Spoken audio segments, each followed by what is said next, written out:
pagtuon handugma nga waray katugtuban.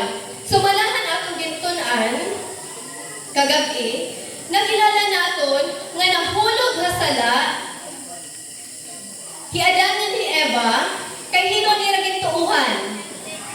Ang halas. Hino daw la ang halas sumala nga dahan atong istorya. May nabatid akong aral, hino?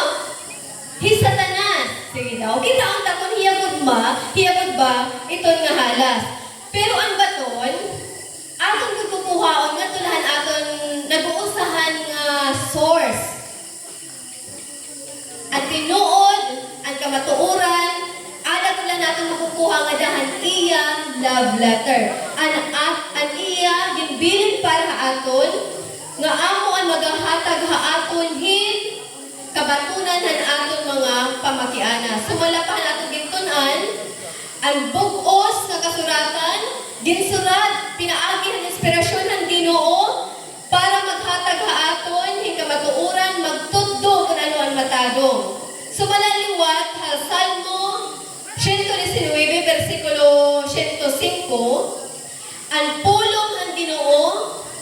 Diba? Kung naglalakatan kita, kung nakatukitan mga lugar na diri kita maaram, kung masirom, ano na ito kinahanglan? Lamrag, suga, ang pulong ang Ginoo, amo gihapon, ang magiging sugaan aton, ginlalaktan, amo ang kapawa, han aton, ginaagian ng kasisigman.